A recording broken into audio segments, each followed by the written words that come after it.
Hey you guys, what's up? I'm Ashley from heavenathome.org, and this is the Heaven at Home podcast, where my goal is to encourage you in your personal growth journey while being open, honest, and owning my story. We have faith-based conversations and tackle a bunch of different tough topics. Check out the description to follow me and learn more. Remember, you are fully known and deeply loved. Let's do this. Hey you guys. So this is kind of random, but I wanted to start off sharing it because I feel like it's pretty cool and it gives me a lot of hope for the people out there. As a blogger and a podcaster, I do a lot of keyword research, and a lot of the stuff I write about and talk about is based on what you guys are looking for. And so it really inspires me that there are people out there that are trying to be intentional with their self-growth and self-development journey. I love that. So I also just want to share when we're talking about how to be a better person, it's very subjective. It's very arbitrary. We can all pretty much define what that means for ourselves. But just kind of based on my own life, my own experience, and my own outlook, I wanted to share 10 tips that I think could benefit everybody. And so we're going to get started with tip number 1, which is know that you are the student of your own life. When I was a kid, I feel like I had this perception that as I get older, I'd also get wiser, just intrinsically, it would just happen. And what I've learned now that I'm 25 and rounding up to 30 is that I don't think anyone really knows what they're doing, and we're all just swinging it, and that's okay. We're doing the best we can. But yeah, just know that you're the student of your own life. You're gonna be learning and growing probably until the day that you die. No one can be the master of your life. Only you know what it's like to be in your shoes. So I feel like when we all have that teachable approach, just in general, like one moment I was single and the next moment I was married and now I'm a wife. Or one moment I was just married with my husband and now I'm a mom. Like we get all these new stages and experiences as we go along, and a lot of it is learning by doing. So just have that mindset. In general, I feel like it takes a lot of the pressure off to feel like you have to have it all together. And even as a mom right now, my 1.5-year-old, she's starting to actually want things and remember things. And so sometimes she gets upset and I'm like, wow, like I have no idea how to teach her to release anger in like a healthy, constructive way. And parenting is just one of those ultimately perfect examples of what it's like to have that honestly self-development approach where it's your first time being a parent and it's your child's first time being a child, and you're both just learning as you go.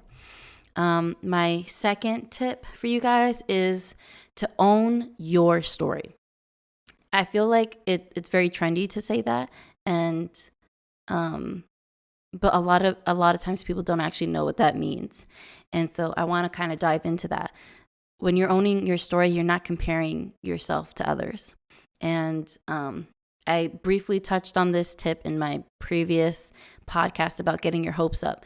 But little things that could be standard for everyone else could actually be a miracle for you. I remember that I had a really broken perception of home life. And when I went off to college, I told myself, I'm never going to get married. I'm never going to have kids. And now I'm a wife and mom, look at God. And when I struggle now, I'm stronger for it. So own your story, whatever that looks like. And that requires you to be attentive of the moments that you actually are comparing yourself. It's such a bad habit, and I don't really know where that starts. But it happens often, like those moments where you're like, man, I'm here and this person's there and I wish I was there. Or like, man, this person does this thing so much better than me. Kind of recognize those moments when you're thinking like that and stop it in its tracks. Like, own your story, own where you are, and be okay with that.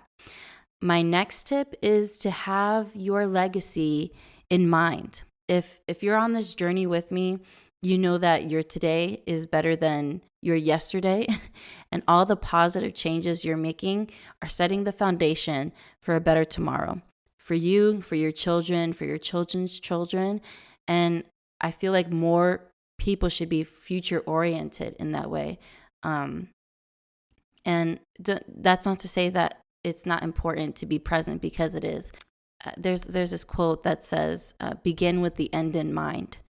And I feel like that's really important, to just have that intentional approach when it comes to living life. My fourth tip is to be humble and confident. I feel like both are important. Chris Valentin said, humility is not thinking less of yourself, it's just thinking of yourself less. And I love that quote. It really stuck with me. But just kind of finding that beautiful dynamic between the two, being able to be humble, but also being able to be confident. My fifth tip is to compete with yourself. This is one of the tips that will seriously help cut out comparison in its tracks. I don't know if you guys are competitive, but I am competitive, only I'm not good at everything. It doesn't matter what it is. It could be a board game, a basketball game. It could be a fitness journey, or like anything like that. It could be anything. I'm a pretty competitive person.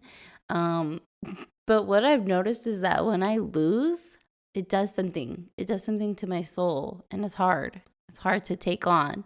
But I found that competing with myself is actually really motivating. Like, to know that I did something better than yesterday.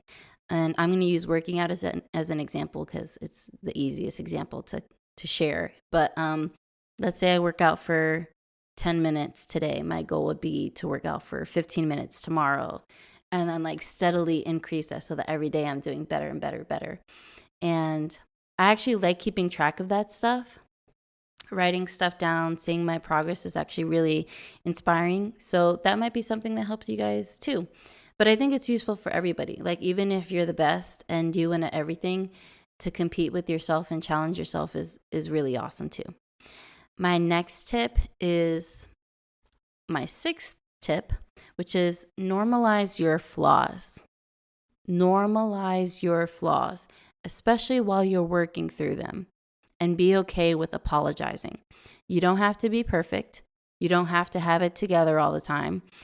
And this doesn't necessarily mean that you're not going to change. It just means that you're in a process. And for me, this actually really hits home for me. And I'm sure that it's relatable to a lot of people. It's very hard to apologize.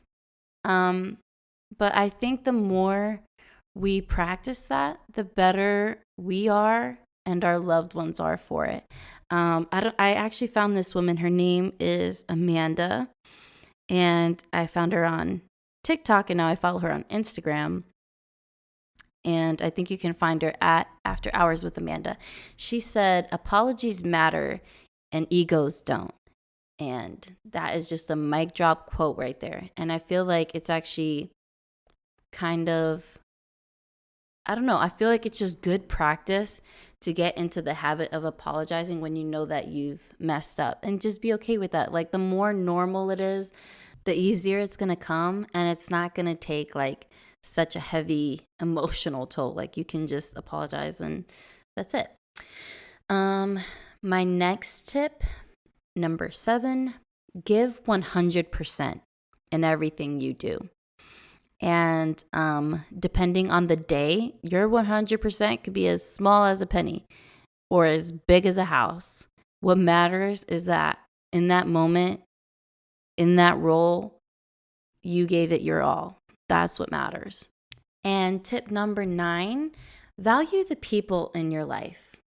Value your friends, your network, your community. But if you're looking for a good place to start, I would say especially value the people in your home.